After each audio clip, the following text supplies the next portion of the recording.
Well, Sense and Sensibility is about two sisters, Marianne and Eleanor Dashwood, who are deprived of their family fortune because of an entailment in the family will that specifies that the estate and all of the money goes to the eldest male heir.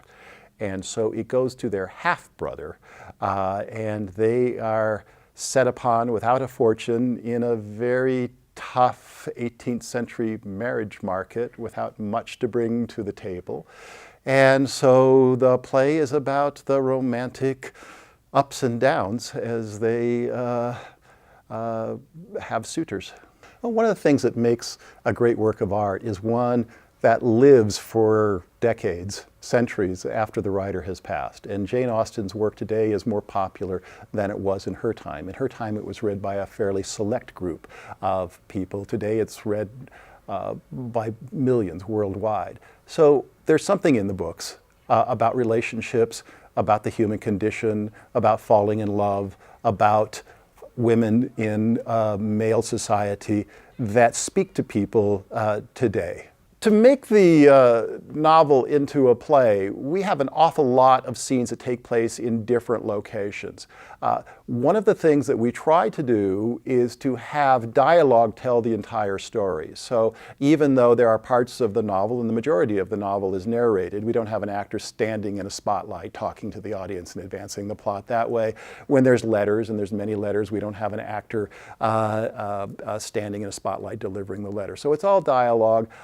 And we try to make all of those scenes flow into each other as seamlessly as possible so that there's a connection between them and they just segue like pieces of music together. And so we needed a very, very fluid and open design. And working with scenic designer Hugh Landwehr, he's come up with a really ingenious world for our play that involves silent panels that come on and lots of things that transform the space very easily from one location to another.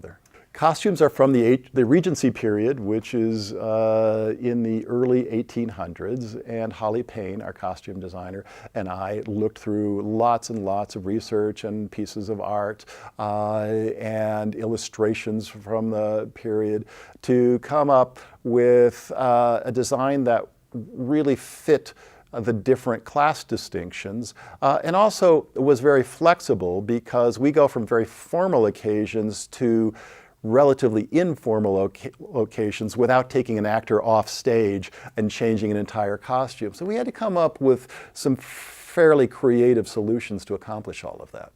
Well, Marianne Dashwood is essentially a person who's has immediate access to her emotions. When she sees something, she immediately feels it, and it comes out through her mouth and through her body language, and so she embraces life in a very, very immediate way. Eleanor Dashwood is a human being of a different lexicon.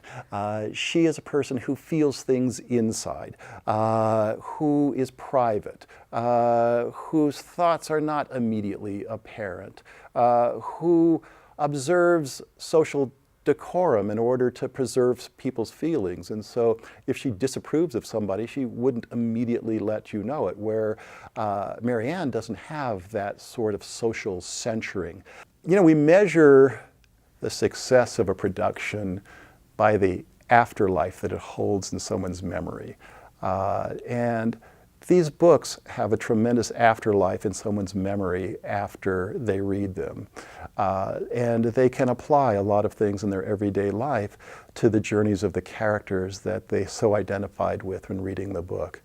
We're hoping for a more three-dimensional version of that experience when someone comes to see the plays, and that they have not only their own imagination, but a particular point of view that an actor and a director and a designer bring to it. And so hopefully those images complement the experience that one would have reading the book.